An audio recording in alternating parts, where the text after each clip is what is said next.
So I'm currently single at the moment, and it's not through the lack of trying. It's the fact that women keep running away.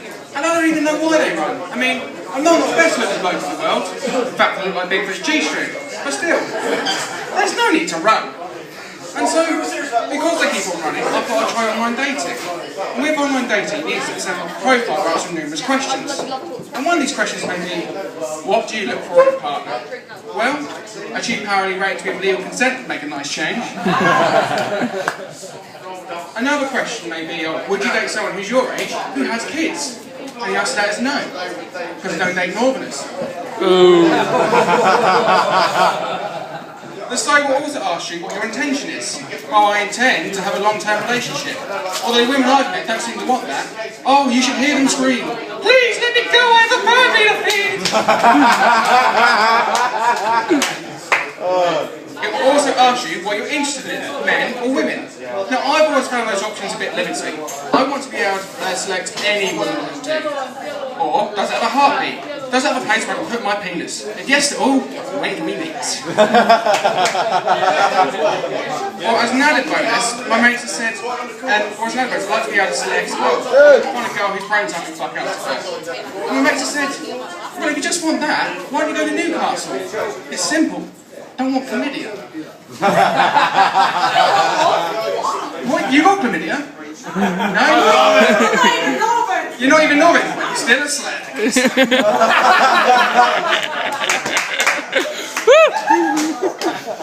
The site will then force you to take a personality test, and these things are surprisingly accurate. Both me and my sister took one, and I came out as a class clown, where she came out as a bitch. One of the last questions it'll ask you is to describe your ideal date.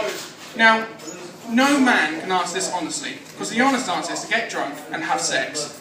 And let's face it, no woman wants to hear that. One exception. So what I ended up putting, and again, well, you like to have a little song, don't you? It's after me, though, yeah? I will. Okay, whatever. So what I ended up putting is, let's go for a nice candlelit dinner, then a walk on the beach on a lovely summer's eve. There's no punchline, it's just there for the gullible women that actually think it's going to happen. And what you then got to do is you've got to give yourself a description. And again, the site will provide more questions that want to help you with this. Although these will be more like interview questions. Like, what do you think you can bring to the role of boyfriend? Well, male genitalia, I hope. If not, I guess one of us is good.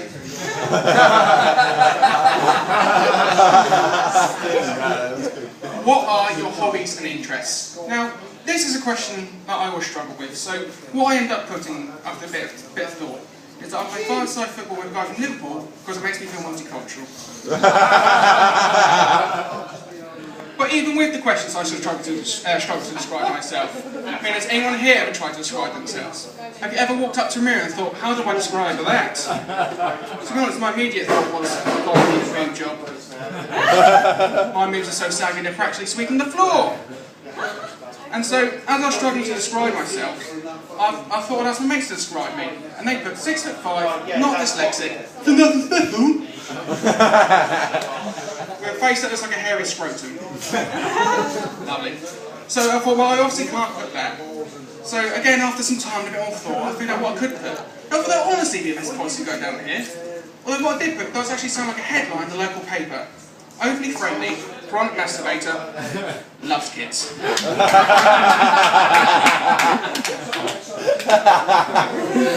And the final thing you've got to do with uploading a profile of yourself is you've got to upload a photo of yourself. And since you're trying to attract a woman, the photo's got to make yourself look like you're a fun guy who's outgoing and trying new things. So I put a photo of myself with my dad. That was a good statement.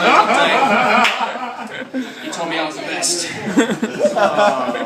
And now that your profile set up, you can now scroll through the list of women. Or as some men have described it, the wank bank conveyor belt. And you're scrolling through a list of women and you think to yourself, how can you be single? Oh, that's how. You describe yourself as a curvy size 10. Well, if you're a curvy size 10, I'm a slim XXL. Other women remain single there simply because they're too high maintenance by wanting to be treated like a princess all the time. But let's analyse this for a second. A princess gets wined and dined, a daily moke over and gets chauffeured everywhere. They get the Diana experience. Well, let's face it, the only thing that I can afford to do on my budget is drive through a tunnel. And the rest of the women remain single in there think about how rough they look in their profile pictures. And when I say rough, I mean proper rough. So rough that even Bill Oddie wouldn't go there. Again, I know I'm no looker, but at least if you were to do me, it wouldn't count as bestiality. One woman's profile pictures were just her and those with dark faces. And I thought that she did these out of requests. So I sent her a message asking if she could be one of her in the horse face. Just for when she's upset I can go, why the long face?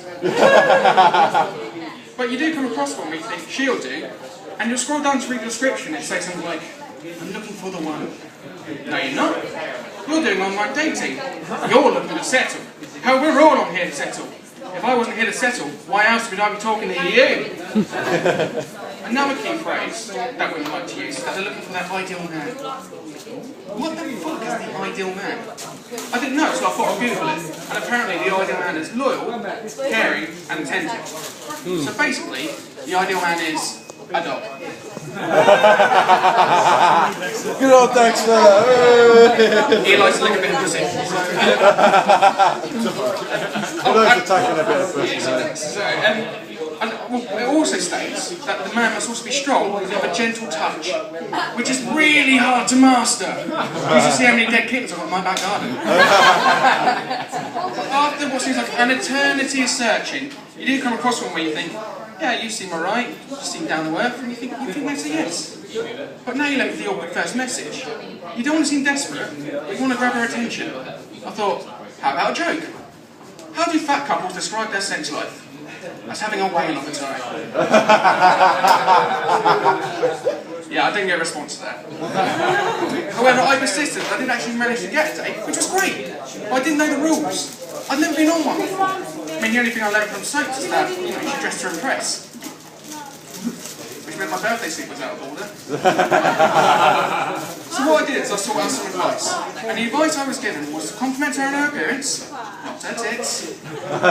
Pay attention and listen. I didn't quite hear the other one. I was too busy thinking about her tits. And in order to give me some encouragement to go on the first date, my mate decided to tell me how his first dates went. And he said that at the time it was snowing, and they decided to go out for a walk in it. And he thought it'd be really romantic if you hold her to the ground and they rolled around in it. Eventually him ending up on top of them and then making out. You know, like in one of those Hugh Grant movies. But what actually happened is, because he's really uncoordinated, is he ended up rugby tackling her to the ground, giving her a black eye, and him getting kneed in the balls. Note to self, don't rugby tackle at date. So anyway, for our date, we had agreed to meet in Pizza Hut. And if I'm being honest, I still wasn't quite too sure what she looked like. Because, people can look a bit different to how they do in photos. So what I thought I'd do is I thought I'd get out her username for people that come in. Clitorina? Clitorina? No, my name's Dave. I'm sorry, it's just, you look like a cunt. But as soon as she came in, I immediately knew who she was. And I thought to myself, oh my god, it is truly amazing how much hotter Photoshop can make a girl look. I guess the fact didn't help that she was short and not in a good mood either. I mean, it just seemed like Grumpy from the Seven Dwarfs just stormed in. He gave us a shear in the shave. Just about. And as I went over to say hello, the thought suddenly dawned on me.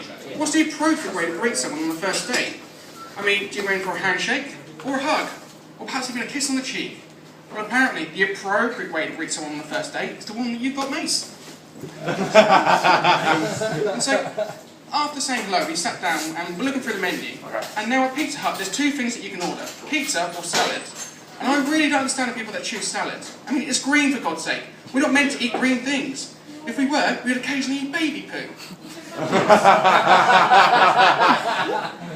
So anyway, after looking through the menu, we got talking, and the waitress, comes over to take our order, and then she disappears. And now we're left with an awkward silence. You know, that awkward silence we can hear a pin drop? I wasn't quite too sure how to break it, so I farted.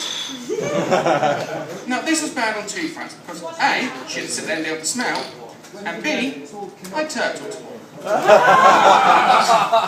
And for those of you who don't understand that expression, I shall explain. At level 1, there's the simple fart, or as my dad likes to say, a love puff.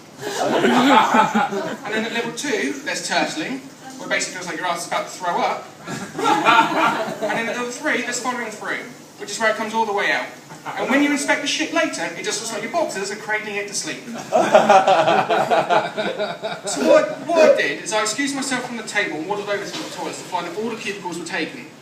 I didn't know what to do. I was getting desperate. The beast was knocking. I had no choice but to use the disabled toilets.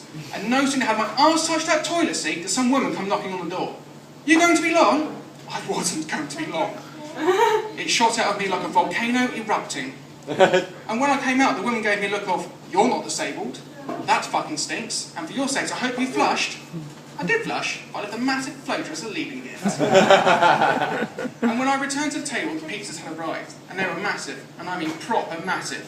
So massive that they made me smile. And my date went to me, "What are you smiling about?" I said, "I just made room for this." Apparently she didn't know that. But however, that didn't put her off, and we're sitting there eating our meal when the woman from the disabled toilets walks over with a face like fucking thunder. "You think you're funny what you did in there? Using up all the bog roll and writing 'ha ha, no you fucked' on the cardboard?" I wasn't quite sure what else to say other than, "Ew, did you not wipe your ass?"